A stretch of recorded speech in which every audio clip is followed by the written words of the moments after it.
하나님의 말씀은 사사기 7장 16절에서 19절입니다. 한 절씩 교독하시고 19절 합독하도록 하겠습니다. 300명을 세 대로 나누어 각 손에 나팔과 빈 항아리를 들리고 항아리 안에는 횃불을 감추게 하고 그들에게 이르되 너희는 나만 보고 내가 하는 대로 하되 내가 그 진영 근처에 이르러서 내가 하는 대로 너희도 그리하여 나와 나를 따르는 자가 다 나팔을 불거든 너희도 모든 진영 주위에서 나팔을 불며 이르기를 여호와를 위하라 기드온을 위하라 하라 하니라. 기드온과 그와 함께한 100명이 이경초에 진영 근처에 이른즉 바로 파수꾼들을 교대한 때라. 그들이 나팔을 불며 손에 가졌던 항아리를 부수니라. 아멘. 여러분 안녕하세요. 반갑습니다. 한 주간도 평안하셨죠? 지난주에 기드온과 함께한 그 300명에 대한 의미가 무엇인지에 대해서 말씀을 드렸습니다. 그 의미가 무엇이었죠? 32,000 중에서 용기와 믿음으로 무장한 상위 1%의 용사가 아니라 누가 봐도 절대로 이길 수 없다라는 것을, 이 전쟁은 하나님이 하셨다라는 것을 인정할 수밖에 없는 것으로 남긴 숫자가 300명이었죠. 불가능함에 대한 상징이었습니다. 그러면 또 어떤 분은 그러실 수도 있겠죠. 그럼 뭐하러 300명은 보냅니까? 그냥 기드온 혼자 보내시지. 아니면 하나님이 알아서 다 정리해 주시면 될 것 아닌가요? 하지만 여러분 300명은요. 그 사람들이 꼭 필요해서 하나님이 보내신 것이 아니라 완전한 승리에 대한 상징으로 보내신 거예요. 하나님의 수 3에 완전수 10의 제곱이 곱해진 거죠. 그래서 완전의 완전을 의미하고 있는 겁니다. 그리고 그들 손에 무기가 아닌 나팔과 횃불, 항아리를 들고 가게 하시고 그들이 몰래 잠입해서 적장의 목을 치는 그러한 치밀하고 주도 면밀한 작전이 아니라 적진 주변에서 시끄럽게 소리치게 하심으로써 오히려 자멸을 자초하게 하심으로써 그들의 불가능함을 다시 한번 드러내주고 확증해주고 계신 것이죠. 그들은요, 그 전쟁에 어떤 도움도 보탬도 될 수 없다라는 것을, 어떤 기여도 할 수 없다라는 것을 확실하게 보여주고 있는 거예요. 이것이 바로 구원인 거예요. 성도의 존재 양식이기도 하고요.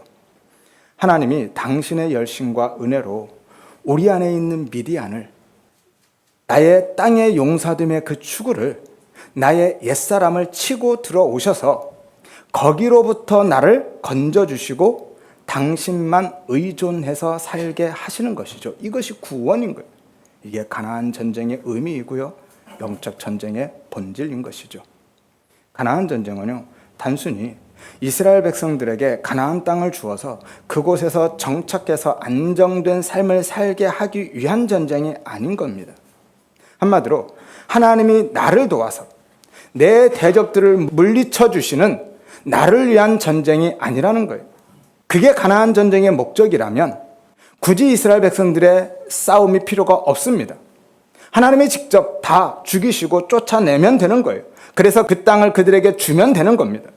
가나안 전쟁의 목적, 그 본질은요, 그 땅을 이스라엘 백성들에게 주어서 그 땅에서 잘 먹고 잘 살게 하기 위함이 아니라 철옹성 같은 이스라엘 백성들의 그 자아 숭배에 대한 전쟁인 것이죠. 그들의 육적 자아를 해체하는 전쟁입니다. 그래서 그 전쟁이 바로 우리 안에서 일어나는 전쟁, 자기 부인의 전쟁이라는 거예요. 이것이 영적 전쟁입니다. 팁을 하나 드리면, 성경에서 가나안은 무엇에 대한 상징이죠? 가나안은 어떤 상징이죠? 천국에 대한 상징이 맞습니다. 그럼 어떤 천국일까요? 그 천국은 요단강 건너가서 만나는 그 천국인가요? 영원한 하나님의 나라, 우리가 죽어서 가는 그 나라인가요? 만약에 그러한 천국이라면 문제가 심각해집니다. 왜죠? 그러면 천국에도 전쟁이 있는 거죠.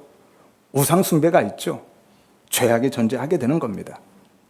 그리고 모세는 천국 갔어요? 못 갔어요? 못 간 거죠. 가나안은요, 장차 도래해야 할 하나님의 나라, 영원한 그 천국이 아니라 구원받은 성도에 대한 상징인 것이죠. 이 땅에서 우리 안에 임한 하나님의 나라, 그 천국인 겁니다. 그래서 하나님이 당신의 은혜의 통치로 그 나라를 실현해 가는 과정을 보여주고 계신 거예요. 그래서 하나님이 그 땅을 완전히 비워서 그냥 이스라엘 백성들에 넘겨준 게 아니라 그 땅에서 전쟁을 벌이고 계신 겁니다. 하나님의 나라가 임하는 것과요, 그 나라가 실현되는 것은 다른 문제입니다. 우리는 우리 안에 하나님의 나라가 임하였음에도 불구하고 타락한 죄의 본성, 그 육적 욕망 때문에 하나님의 통치를 거부하고 여전히 내 나라, 나의 왕됨을 고집하며 반군처럼 살고 있잖아요. 그래서 하나님이 그 나라를 치고 들어오셔서 진짜 하나님의 은혜로 다스리시고 통치하시는 하나님의 나라를 이루어 가는 것이죠. 따라서 사사기에 등장하는 사사들, 이스라엘 백성들, 그리고 이스라엘의 대적들까지도 다 내 안에 있는 겁니다. 사사들은 왕이신 예수에 대한 모형이기도 하지만요, 그들의 연약함과 죄악들은 다 우리에 대한 상징인 거예요. 우리의 옛사람, 육적 자아죠. 이것이 예표의 이중성인 것이죠. 그러니까 사사기에 등장하는 가나안 전쟁은요, 다 내 안에서 일어나는 전쟁입니다. 하나님의 나에 대한 정복 전쟁인 것이죠. 하나님은 세상과 싸우지 않는다 말씀드렸죠. 하나님은요, 하나님의 나라, 그 통치를 거부하고 나라는 나라를 고집하고 땅의 용사됨을 추구하면서 종교적인 행위, 율법적인 의만 붙들고 사는 성도들과 이 땅의 교회들과 나와 전쟁을 벌이시는 겁니다. 그래서 구원의 은혜를 깨닫고 경험해 갈수록요, 내 속에 있는 죄들이 새롭게 발견되고 깨달아지는 거예요. 구원의 은혜를 알수록 더 많은 죄를 짓고 산다라는 것이 아니라 전에는 죄로 생각지도 못했던 것들이 죄로 발견되어지고 인식되어진다라는 거죠. 그래서 바울 같은 사람도 내가 죄인 중에 괴수입니다 라고 고백했던 거예요. 그리고 십자가만 붙들고 살게 되는 것이죠. 이것이 진짜 천국입니다. 천국은요, 내가 기대하고 소원하는 것이 다 이루어지는 것이 아니라 하나님의 은혜의 통치가 온전히 실현되는 것이 천국임을 믿으시기를 바랍니다. 따라서 내 안에 진짜 하나님의 나라, 그 천국이 임하면요, 기존의 내 가치, 내 모든 질서는 다 부정되고 기각되는 거예요. 나는 그냥 없음이 되는 겁니다. 그리고 오직 왕이신 하나님만, 그 은혜만, 예수만, 십자가만 오롯이 드러나는 곳이 바로 천국인 것이죠. 이것 때문에 하나님이 계속해서 이스라엘 백성들에게 대적을 보내고 계신 거예요. 그들을 통해서 불가능한 우리의 실체를 드러내고 폭로하시고 또한 그들 안에 있는 내 모습을 보게 하시는 것이죠. 그래서 하나님만 바라보도록, 그 은혜만 붙들고 살도록 하시는 거예요. 그렇게 우리 안에 임한 하나님의 나라가 실제로 실현되게 하시는 것이죠. 그래서 오늘도 이스라엘 백성들을요, 13만 5천 앞에서 300으로 서게 하시는 것이고, 그것도 무기가 아닌 전쟁에 전혀 무용한 나팔, 횃불, 항아리를 들고 가게 하시는 거예요. 하지만 그것들은요, 그 나팔과 횃불, 항아리들은 단순히 이스라엘 백성들의 무력함과 불가능함에 대한 상징만 하고 있는 것은 아닙니다. 훨씬 더 깊은 구속사적인 의미를 담고 있다 말씀드렸죠. 지난주에 첫 번째로 소리로 임하시는 하나님의 그 심판에 대해서 말씀드렸습니다. 나팔 소리, 항아리 깨지는 소리, 사람들의 외치는 함성 소리, 그 소리와 함께 하나님의 칼이 미디안 진영에 들어갔죠. 구약의 성자 하나님, 예수님이요, 여호와의 칼이 되어서 들어가신 겁니다. 오늘은 한 걸음 더 들어가서 그 나팔과 횃불, 항아리의 의미들을 살펴보도록 하겠습니다. 먼저 나팔을 보겠습니다. 당시 이스라엘 백성들이 사용하던 나팔은요, 크게 두 종류가 있죠. 하나는 뿔나팔이고요, 하나는 은나팔, 금속 나팔이죠. 이 뿔나팔은 쇼파르라는 단어인데요, 양각 나팔입니다. 양의 수양의 뿔로 만든 나팔이에요. 주로 찬양이나 절기 때 악기로 사용됐어요. 평화의 나팔이죠. 주로 시편에 많이 나오죠. 여러분 잘 아시는 나팔 소리로 찬양하며, 다 시편에 나오는 이야기입니다. 찬양의 도구가 바로 뿔나팔이었던 것이죠. 그리고 금속 나팔, 핫조제라라는 단어인데요, 은과 청동으로 만든 나팔입니다. 이 나팔은 주로 전쟁에서 사용했어요. 전쟁에서 군사를 주의하는 신호 용도로 사용했죠. 민수기 10장을 참조하시면 되겠습니다. 이미지 한번 주실래요? 이것이 뿔나팔입니다. 길이에 따라서 음역대가 달라져서요, 그래서 악기로 사용하는 것이죠. 다음 이미지요. 이것이 은나팔입니다. 금속 나팔이죠. 그러면 오늘 본문에 나오는 나팔은 어떤 나팔일까요? 전쟁 상황이니까 금속 나팔을 불지 않았을까요? 라고 생각하시겠지만 아닙니다. 그럴 것 같으면 제가 질문을 안 드렸겠죠. 오늘 본문에 나오는 나팔은요, 쇼파르, 뿔나팔이에요. 양각 나팔, 평화의 나팔입니다. 따라서 그들이 들고 간 그 나팔은요, 기드온이 군사를 주의하거나 그들이 서로에게 전략과 전술을 전달하는 용도로 사용되고 있는 것이 아닙니다. 영화를 보면 그런 거 있죠. 공격이나 퇴각을 명령할 때 나팔 소리 혹은 북소리로 전달하죠. 오늘 나팔은 그런 용도가 아니라는 거예요. 그러면 하나님은 왜 뿔나팔을 들고 가게 하셨을까요? 그리고 그것을 불게 하셨을까요? 그것 불면 군사들을 이동하거나 그들에게 전략적인 전술을 전달하는 용도가 아니라 오히려 그들의 위치만 노출시키고 있을 뿐인데 하나님은 왜 그것을 불게 하셨을까요? 300명이 한꺼번에 나팔을 불어서 그 많은 나팔 소리로 적군이 많은 군대가 몰려온 것으로 착각하게 하고 그들을 속여서 혼란에 빠뜨리려는 것일까요? 그게 전략일까요? 그런 작전은 아니라고 말씀드렸죠. 뿔나팔은 어떤 나팔이라고요? 평화의 나팔. 따라서 그 평화, 샬롬은요, 너희의 힘과 능력으로 쟁취해내는 것이 아니라 하나님이 주신다라는 것의 상징으로 불게 하신 겁니다. 그래서 민수기 10장에서처럼 군대를 이동하거나 주의하는 상황이 아니라면 하나님의 전쟁에서는 항상 은나팔이 아닌 뿔나팔을 불게 하셔요. 그래서 여리고 전투에서도 뿔나팔을 불었던 겁니다. 여호수아 6장 4절이죠. 제사장 7은 7 양각 나팔을, 이게 뿔나팔이죠. 그것을 잡고 언약궤 앞에서 나아갈 것이요. 7째 날에는 그 성을 7번 돌며 그 제사장들은 나팔을, 뿔나팔이죠. 그것을 불어라 라고 말씀합니다. 이것이 가나안 정복 전쟁이라는 거예요. 하나님이 하시는 하나님의 전쟁, 그 평화, 안식 내가 주는 거야 라고 말씀하고 계시는 겁니다. 그것을 하나의 샘플로 보여주고 계신 것이죠. 이스라엘의 300명의 입장에서는요, 그것 불어서 자신들의 위치가 노출되면 어떻게 되죠? 꼼짝없이 죽은 목숨이죠.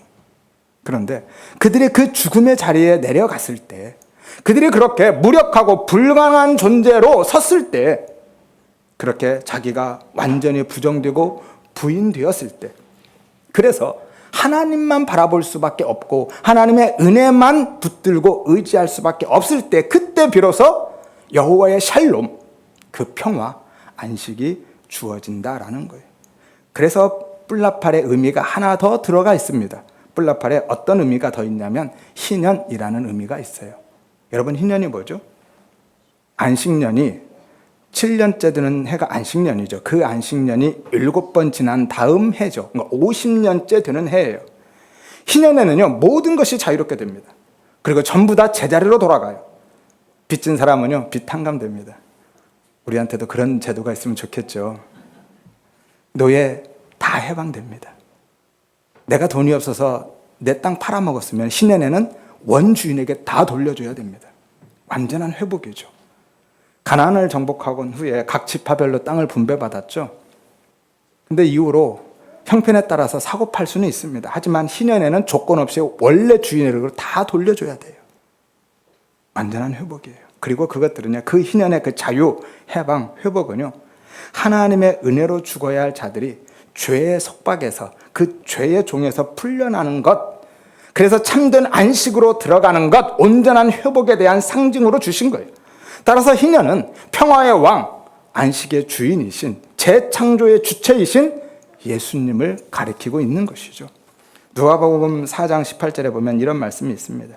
주의 성령이 내게 임하셨으니 이는 가난한 자에게 복음을 전하게 하시려고 내게 기름을 부으시고 나를 보내사 포로된 자에게 자유를, 눈먼 자에게 다시 보게 함을 전파하며 눌린 자를 자유롭게 하고 주의 은혜의 해를 전파하게 하려는 것이라 라고 말씀하죠. 이 말씀은 이사야서 61장 희년에 대한 말씀을 예수님이 인용하고 있는 겁니다.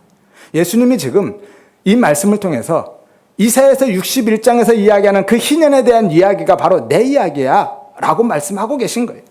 그러니까 희년은요, 예수님의 초림에 의해서 이미 우리 안에 시작된 거고요, 예수님의 재림으로 끝나고 완성되는 겁니다.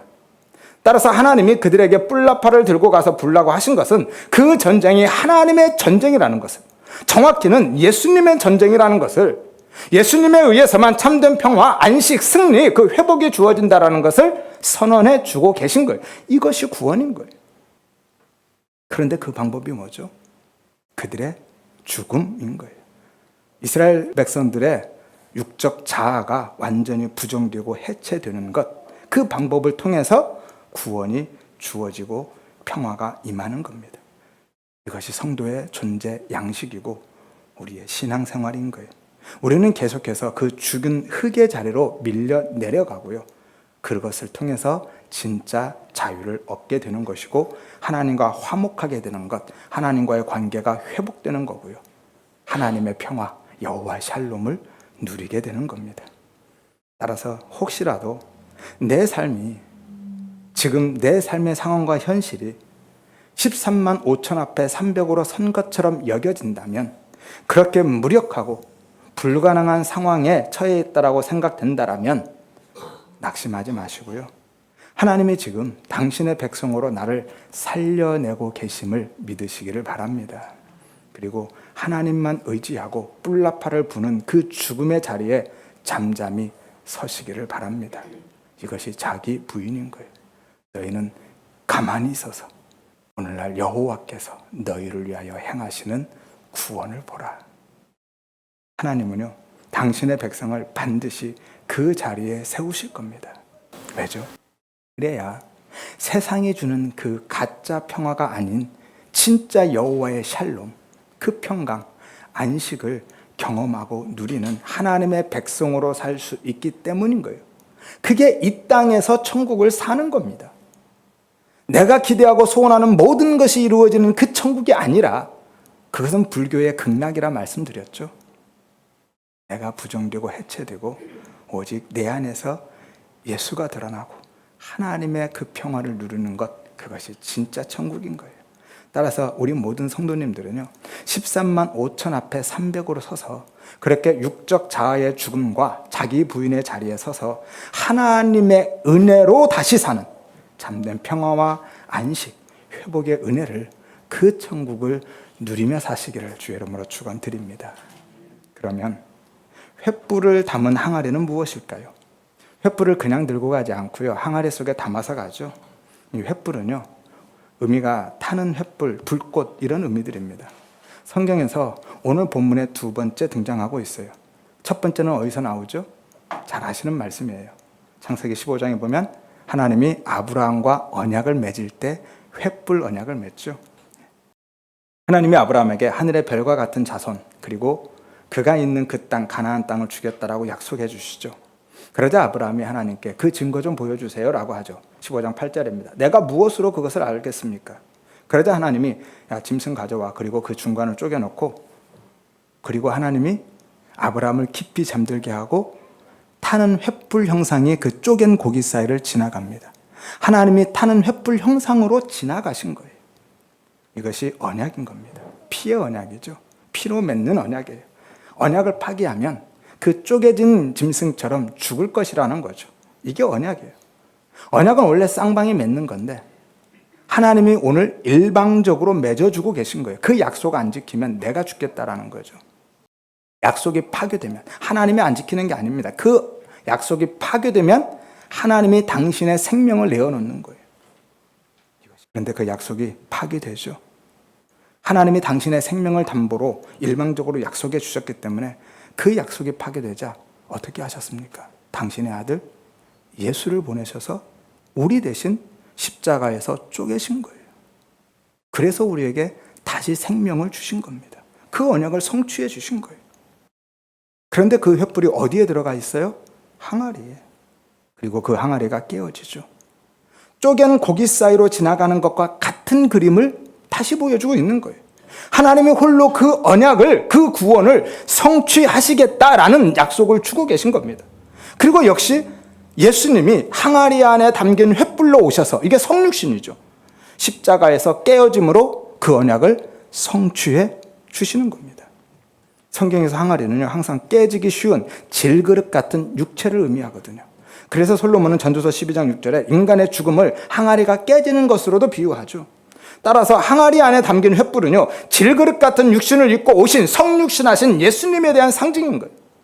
그러니까 항아리 속의 횃불 역시 뿔나팔에서처럼 그 전쟁은 언약의 하나님이 홀로 치르시는 전쟁이고, 언약의 성취자이신 예수님에 의해서 그 승리, 구원이 주어진다라는 것을 선언해 주고 계신 겁니다.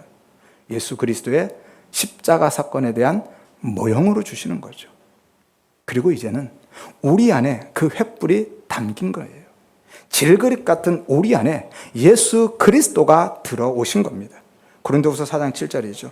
우리가 이 보배를, 예수님이죠, 질그릇에 우리의 육체입니다, 가졌으니 심히 큰 능력이 하나님께 있고 우리에게 있지 아니함을 알게 하려 하심이라. 이 말씀이요, 기드온의 이야기의 핵심 내용이죠. 전쟁은 하나님이 하신다라는 것. 따라서 이스라엘과 미디안의 전쟁은요, 언약을 성취하시는 예수님의 구원에 대한 이야기이고 십자가 은혜로 구원받은 성도들의 삶에 대한 모형으로 주고 있는 겁니다. 가나안에서 벌어지는 모든 전쟁이 다 같은 이야기란 말씀드렸죠. 그러니까 그 전쟁은 어디에서 벌어지는 전쟁이에요? 구원받은 성도 안에서, 내 안에서 벌어지는 전쟁이에요. 이것이 영적 전쟁의 본질인 겁니다.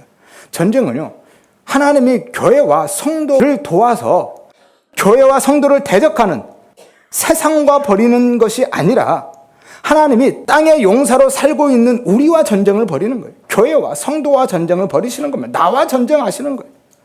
그래서 우리의 옛사람 육적 자아를 죽이고 예수의 생명으로, 십자가의 은혜로 살게 하시는 것이죠.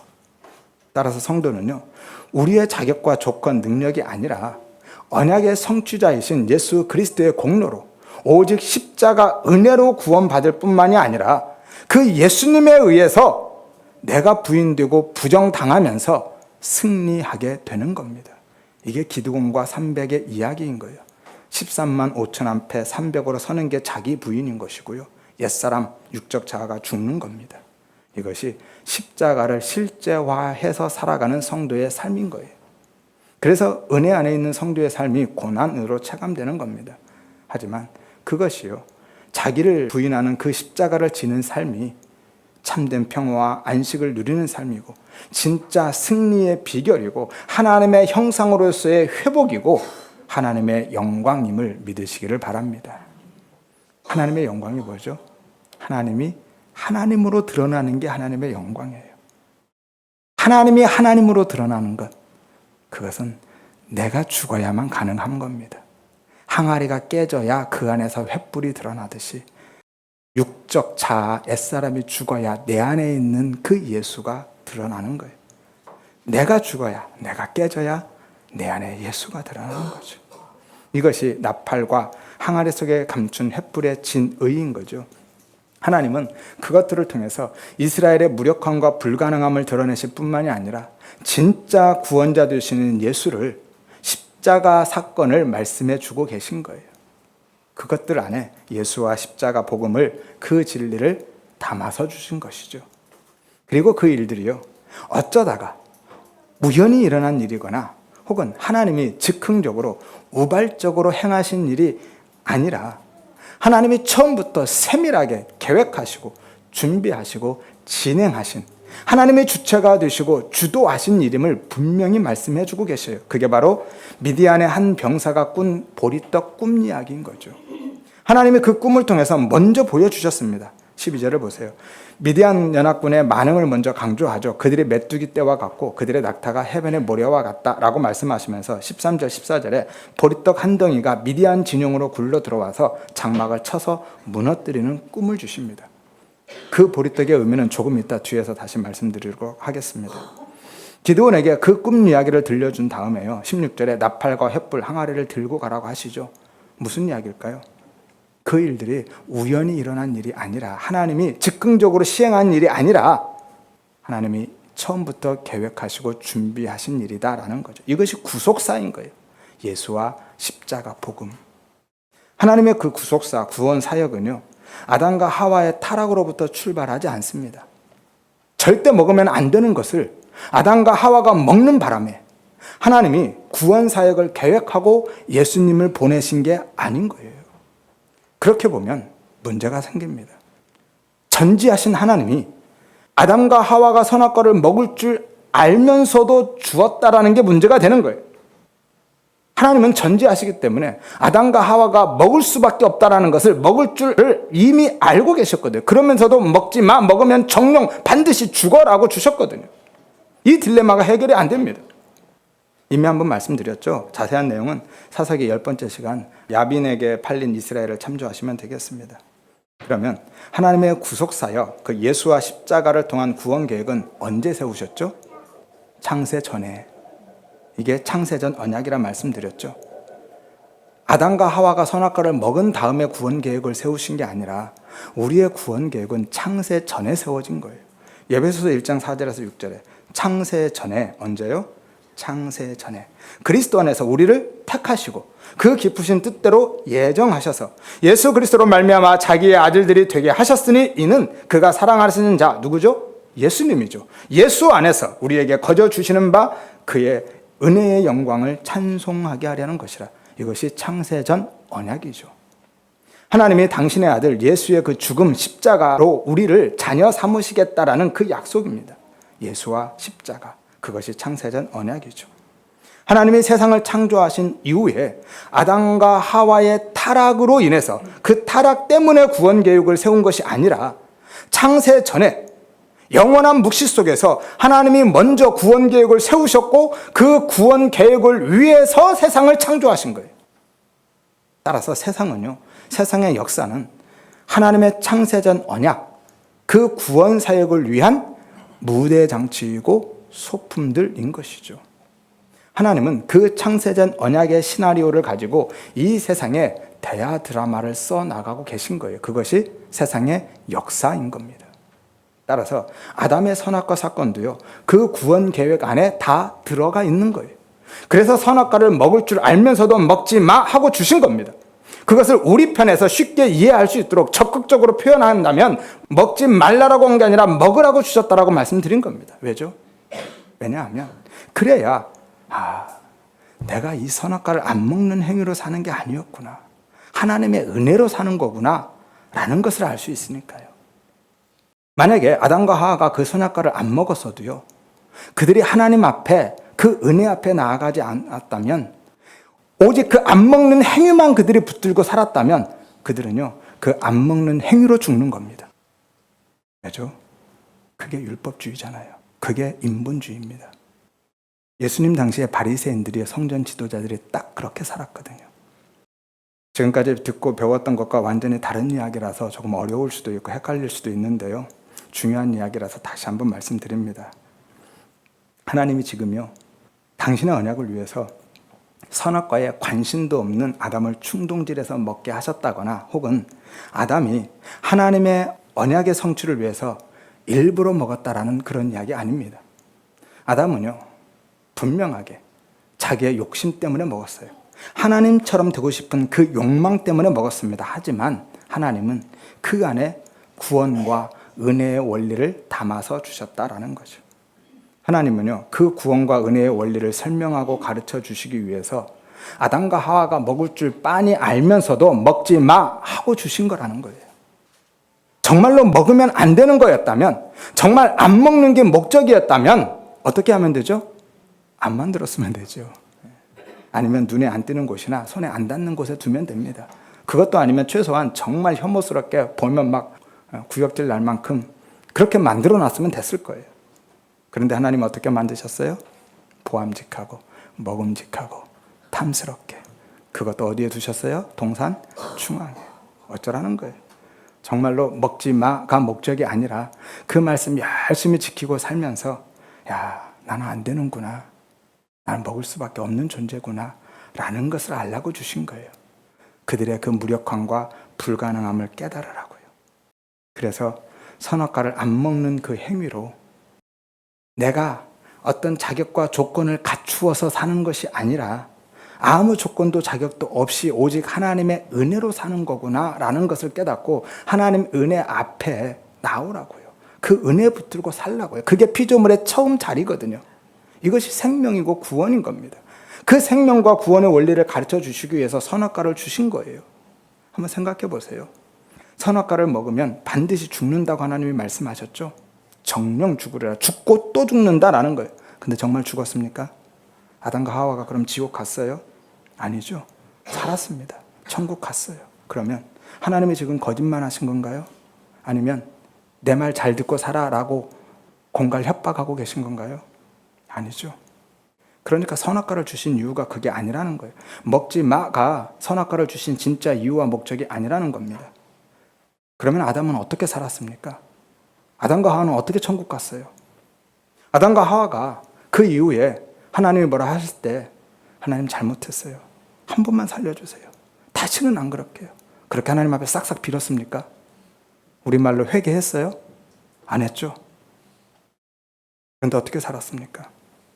아담은요, 오히려 하나님을 피해서 숨어버렸습니다.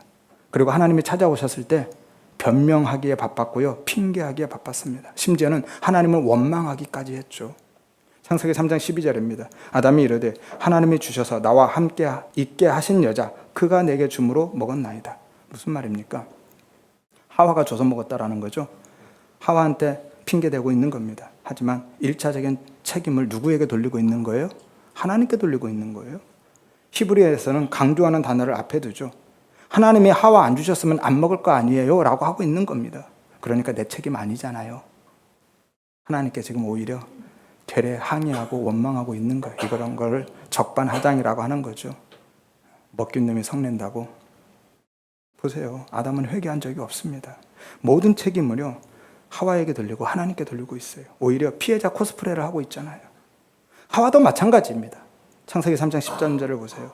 여자가 이르되 뱀이 나를 꿰물어 내가 먹었나이다. 이 꿰다라는 거 속이다, 사기치다, 잘못 인도하다라는 거예요. 그런데 히필 동사, 강의형 동사입니다. 완전히 속였다는 거죠. 한마디로 나 사기당했어요, 그런 거예요. 어쩔 수 없었다라는 거죠.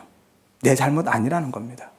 생각해 보세요. 누군가 작정하고 사기치면 사기 당한 사람이 잘못입니까? 사기 친 사람이 잘못입니까? 내가 길을 가는데 누군가 발을 쭉 뻗어서 내 발을 걸어서 내가 넘어졌다면 나를 발을 걸어서 넘어뜨린 사람이 잘못이에요? 그걸 확인 못하고 걸려 넘어진 게 잘못입니까? 넘어뜨린 사람이 잘못, 둘 다 잘못이에요? 제가 하와는요, 내 잘못 아니라고 하고 있는 겁니다. 그래서 제가 나 작정하고 속였어요. 사기쳤어요. 라는 거예요. 그런데 그 사기친 뱀을 누가 만들었어요? 하나님이 만들었죠. 역시 은근히 하나님께 책임 전가하고 있는 거죠. 이렇듯이요, 아담과 하와는 누구도 회개한 적이 없습니다. 그런데 그들이 어떻게 살았냐고요? 어떻게 생명을 얻고 천국에 갔습니까? 어떻게 해요? 하나님이 그 죄를 그냥 덮어서. 다른 거 없습니다. 이것이 은혜인 거예요.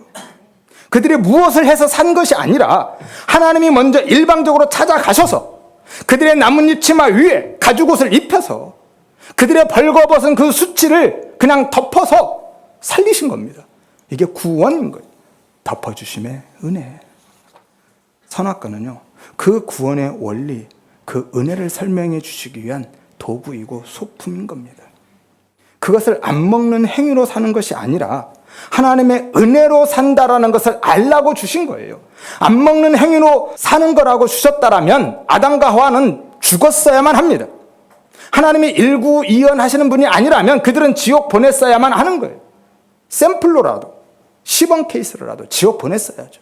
그래야 다른 사람들은 목숨 걸고 하나님 말씀 붙들고 지키면 살 거 아닙니까? 하지만 하나님이 원하셨던 것은요, 그들이 선악과를 안 먹는 행위를 붙들고 사는 것이 아니라 그걸 먹든 안 먹든 상관없이 나는 이것 붙들고 사는 게 아니라 하나님의 은혜로 사는 거나 안 먹는 행위가 아니라 오직 은혜로 사는 거구나. 그것 알라고 주신 거예요. 하나님 은혜 붙들고 살기를 원하셨던 겁니다. 그래서 먹을 줄 알면서도 먹지 마 하고 주신 거예요. 그게 신약에서요, 아버지의 비유로 고스란히 드러나고 있죠. 신약에서의 아버지의 비유 안에 그 내용들이 다 담겨 있습니다. 그래서 아버지가 둘째 아들에게 유산을 주어서 내보내는 거예요. 둘째 아들이 말 잘 듣는 착한 아들로 살기를 원하셨다면 안 주면 되는 겁니다. 안 주면 못 나가요. 그런데 주어서 보냈죠. 왜죠? 나가봐야, 그거 먹어봐야 아버지가 누구인지, 그 사랑이 무엇인지, 그 은혜가 얼마나 큰지를 알 수 있으니까요. 그래야 진짜 아들로 살 수 있으니까요. 지금 같이 있다고 그가 아들로 사는 게 아니거든요. 큰아들 보시면 아시죠? 큰아들 아들로 사는 게 아니었죠. 율법도 그래서 주셨습니다. 지키라고 주신 것이 아니라 열심히 목숨 걸고 한번 지켜봐. 하지만 결국 못 지킨다라는 것을 아는 거예요. 그래서 내가 이것 지켜서 사는 게 아니구나 라는 것을 깨달으라고 주신 겁니다. 그래서 율법 지킴의 그 행위, 율법의 의가 아니라 예수 바라보라고, 그 십자가 은혜 붙들고 살라고 주신 거예요. 그래서 율법이 예수님께 우리를 인도하는 몽학선생이다라고 하는 거예요. 지금 성경에서는 초등교사라고 하는데 몽학선생이 더 맞는 의미 표현 같습니다. 제사 제도도 마찬가지죠. 해마다 드리는 제사로 짐승의 피로는 의롭게 될 수 없다라는 것을 깨닫고 종교 의식적인 그 행위가 아니라 어린 양 되신 예수 바라보라고, 그 십자가 보혈 예수의 의를 붙들고 살라고 주신 겁니다. 그래서 가나안 전쟁에서도요, 하나님이 이스라엘 백성들의 뭐라고 말씀하시죠? 남기지 마라고 하신 거예요. 똑같은 말씀이죠. 헤렘 전쟁을 선포하시죠. 그런데 이스라엘 백성들은 어떻게 합니까? 다 남기죠. 조금씩 다 남깁니다. 가나안의 철병거 남기죠. 가나안 족속들 다 남깁니다. 똑같은 그림이 계속 그려지고 있는 것이죠. 이게 우리의 모습인 거. 역사 내내 반복되는 겁니다. 아담 안에 있는 우리는요, 아무리 먹지 말라고 해도 먹으면 죽는다고 그렇게 경고해도 소용없습니다. 조금만 먹음직하면, 조금만 나에게 유익하면 다 집어먹죠. 죽어도 포기 못합니다. 조금씩 다 남기고 있어요.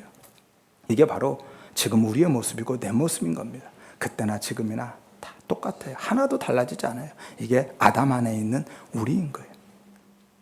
하나님은 말씀을 통해서요, 우리의 그 무력함과 불가능함을 이렇게 계속 드러내고 폭로해 가고 계시고요, 우리의 삶을 통해서 수시로 그 무력함과 불가능함을 경험하게 하시는 겁니다. 그래서 하나님 앞에 항복하고 은혜 앞에 엎드리게 하시는 것이죠. 따라서 구원은 우리가 무엇을 해서 일정한 자격과 조건을 갖추어서 받는 것이 아닌 겁니다. 그것은 세상의 종교이죠. 세상의 종교는 신이 원하는 그 자격과 조건을 갖추어서 받습니다. 하지만 우리의 구원은 그렇지 않습니다. 그렇다고 세상에 구원이 있다라는 것이 아니에요. 그건 가짜입니다.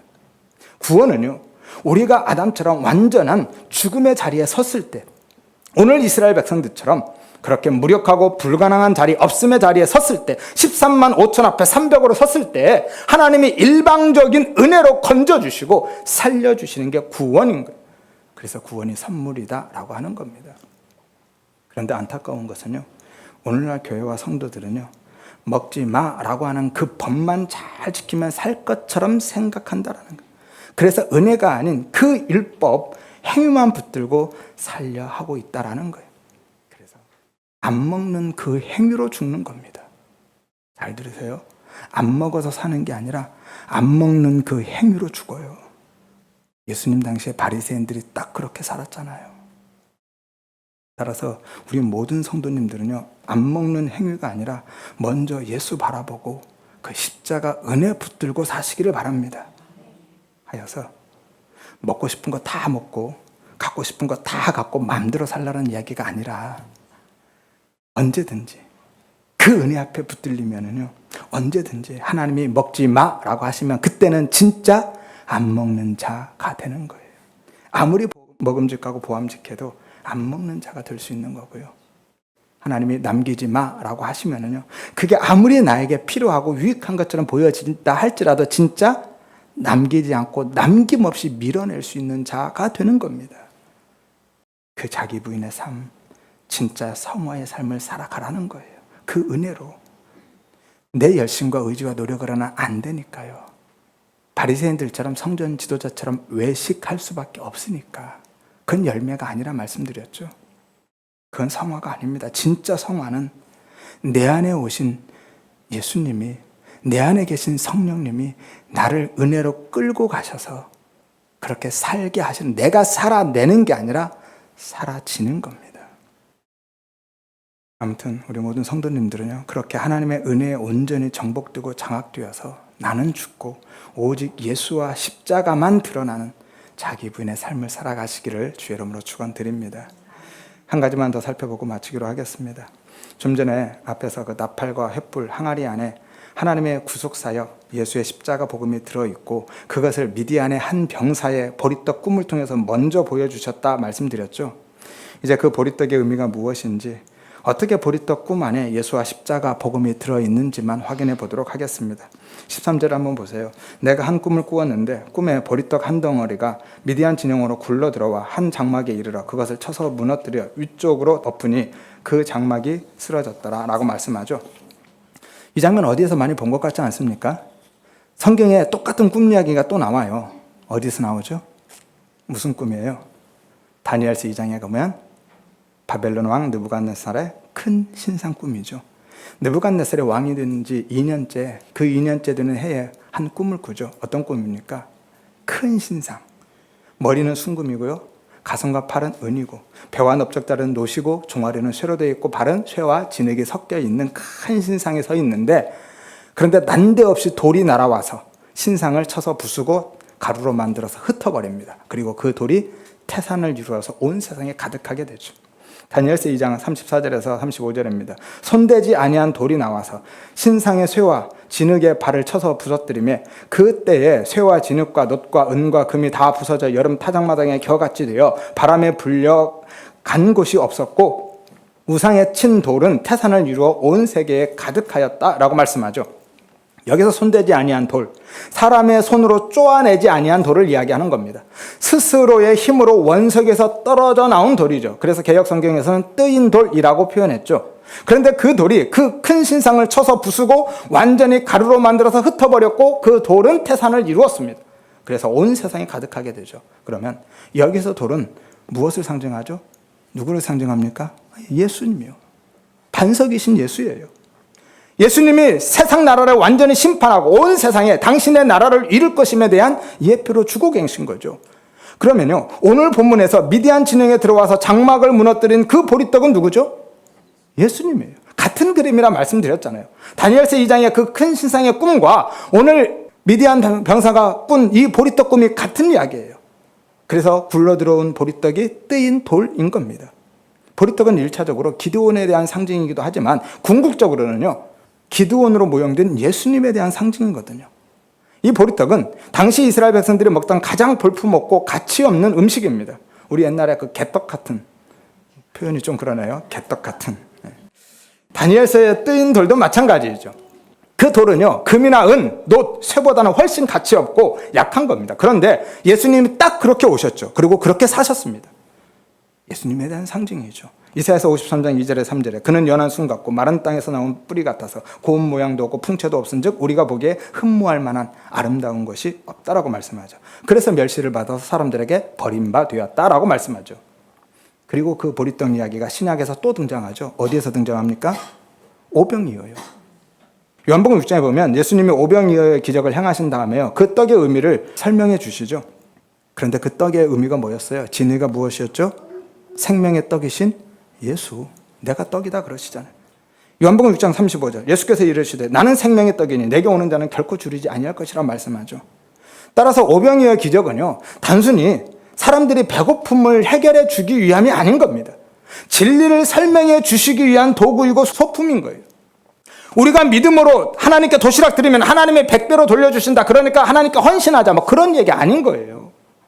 그렇게 풀어버리면 정말 인간 중심으로 인본주의적으로 보는 겁니다. 오병이어의 본문에서 생명의 떡이신 예수를 드러내지 않으면요, 그거 설교 아닙니다. 예수님이 말씀하시잖아요. 그거 내 이야기야 라고 하시는데 예수님 이야기 쏙 빼버리고 그렇게 우리가 헌신하면 하나님이 우리에게 그런 풍성함을 주실 것이다, 이리 가면 전혀 엉뚱한 이야기죠. 우리가 그동안 얼마나 인본주의적으로 성경을 보고 들었는지를 아셔야만 합니다. 그래서 바울은 고린도전서 10장 17절에 이렇게 말씀하죠. 떡이 하나고 많은 우리가 한 몸이다. 이는 우리가 다 한 떡에 참여한 것이다 라고 말씀하죠. 여기서 떡은 성찬에서 떼어지는 그 떡입니다. 예수 그리스도의 몸으로서의 떡. 예수님과의 연합에 대한 상징이죠. 우리는 그렇게 예수님과 연합해서 예수의 생명으로 사는 거예요. 예수의 생명으로, 예수로 천국 들어간다 말씀드렸죠. 생명은 딱 하나밖에 없습니다. 우리는 생명 아닌 거예요. 그냥 네펫이에요. 예수의 생명이 우리 안에 들어와야 진짜 하이네펫이 진짜 생명이 되는 거예요. 예수님이 말씀하죠. 내가 길이고 진리고 생명이다. 나만 생명이다라고 하시는 거예요. 예수님만 생명이에요. 생명은 하나밖에 없습니다. 예수의 생명. 그 예수 생명이 내 안에 들어와서 내가 생명이 있는 자가 되는 거죠. 내가 변화되고 성숙되고 업그레이드해서 생명을 소유한 자가 되는 게 아닙니다. 우리는 아무리 바뀌어도 생명이 없습니다. 그냥 죽은 흙인 거예요. 예수의 생명이 없으면 다 죽은 존재이죠. 그래서 예수 안 믿는 자는 생명이 없는 자이고 천국 못 가는 겁니다. 오직 예수의 생명으로만 들어가는 거죠. 이스라엘이 광야에서 먹던 만나도 같은 이야기이죠. 생명의 떡이신 예수에 대한 이야기이죠. 요한복음 6장 48절에서 51절에 내가 곧 생명의 떡이니 너희 조상들은 광야에서 만나를 먹었어도 죽었거니와 나는 하늘에서 내려온 살아있는 떡이니 사람이 이 떡을 먹으면 영생하리라. 따라서 만나 이야기도요, 생명의 떡이신 예수로 가지 않고 우리의 삶의 필요를 채우시는 하나님만 이야기한다면 역시 성경을 표피적으로만 바라보고 인간 중심적으로만 적용하고 있는 겁니다. 그래서 모든 말씀은요 다 예수로 십자가로 보아야 된다라고 말씀드리는 거예요. 예수로 결론나지 않은 설교는 설교 아닙니다. 이게 지금 보리떡 이야기 안에 다 들어가 있는 거예요. 따라서 보리떡은요 우리의 옛사람 행위를 쳐서 부수고 언약을 성취하시는 구원의 예수님에 대한 이야기를 하고 있는 거예요. 이것이 성도의 영적 전쟁이죠. 예수님이 내 안에서 치르시는 자기 부인의 전쟁인 겁니다. 나에 대한 정복 전쟁을 이야기하고 있는 거예요. 그래서 보리떡이 장막을 부수는 그림으로 등장하고 있는 겁니다. 장막, 오헬이라는 단어인데요. 천막, 장막, 덮개, 성막 이런 의미죠. 원래 성막을 가리키는 단어였어요. 그리고 그 성막이 나중에 성전으로 발전하죠. 그러면 성막과 성전은 무엇에 대한 상징이죠? 율법주의, 유대주의죠. 성전은 율법주의와 유대주의의 총화거든요. 따라서 보리떡은요 그것을 부수고 있는 겁니다. 표면적으로는 적진의 장막을 부수고 있지만 본질적으로는 이스라엘 백성들 안에 있는 그 옛성전, 율법주의, 인본주의, 유대주의, 인간의 행위를 부수고 있는 거예요. 그게 죄거든요. 이것이 성도의 영적 전쟁입니다. 내 안에 있는 율법주의, 인본주의, 그 행위를 부수고 예수의 의로만 살게 하는 전쟁, 자기 부인의 전쟁인 거예요. 그래서 17절에 기드온이 너희는 나만 보고 내가 하는 대로만 하라고 한 거죠. 왜죠? 기드온이 바로 패역한 이스라엘의 대표로 등장할 뿐만이 아니라 예수의 모형으로 등장하고 있기 때문이죠. 예표의 이중성이라 말씀드렸죠. 그래서 예수님이요 죽어야 할 이스라엘 내가 되셔서 죽으신 거예요. 단순히 나 대신 죽으신 게 아니라 예수님은요 내가 되어서 죽으신 겁니다. 그게 노뱀 사건이잖아요. 예수님은 저주받은 뱀이 되어서 죽으셨잖아요. 그 자리에 내가 달려야 되거든요. 그 저주받은 뱀이 나거든요. 근데 예수님은 내가 되어서 죽으신 겁니다.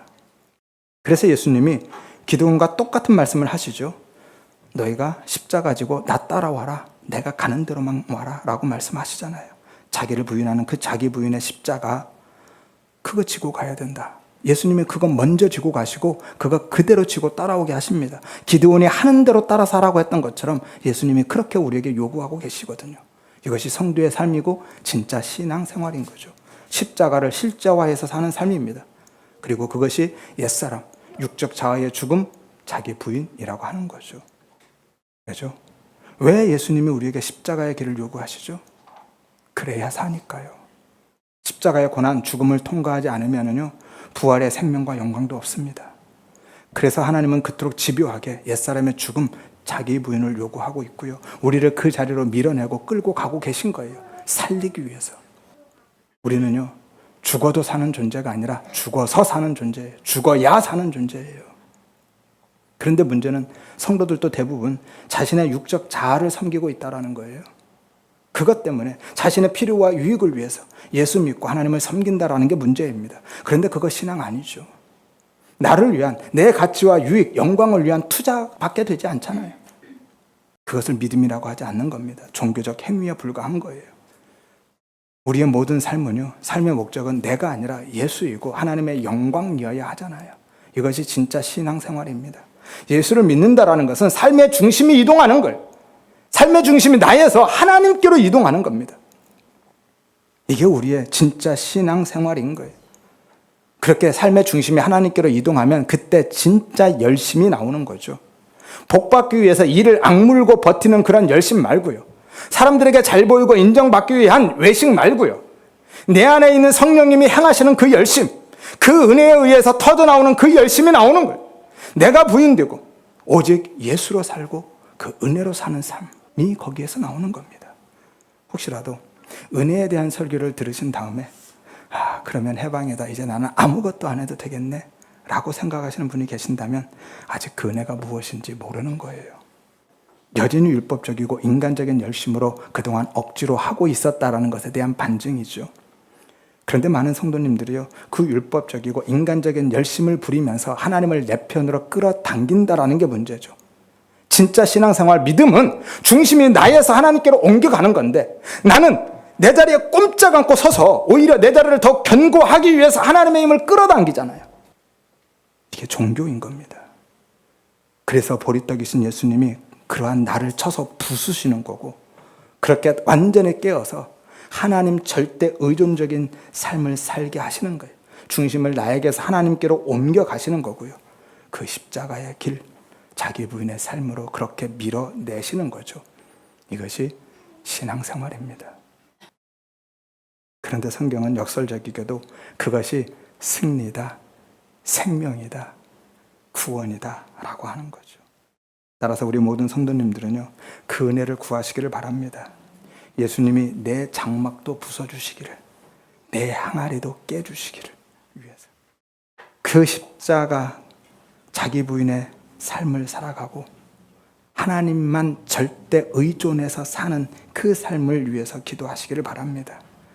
그 삶이 비록 고난으로 체감된다 할지라도요, 그동안 나만 보고 나만 위해서 내가 중심이 되어서 살았다면 이제는 그 자리를 떠나서 하나님만 보고 그 은혜만 붙들고 의지해서 사는 삶을 위해서 기도하시기를 바랍니다. 하여서 삶의 중심이 나에게서 하나님께로 옮겨지고 내 안에 있는 예수만 드러나기를 원하는 그 마음의 소원, 그 삶의 지향성을 가지고 살아가시기를 바랍니다. 그리고 생명의 떡이신 예수로 살고 은혜로 사는 참된 승리의 삶을 살아가시기를 주의 이름으로 축원드립니다.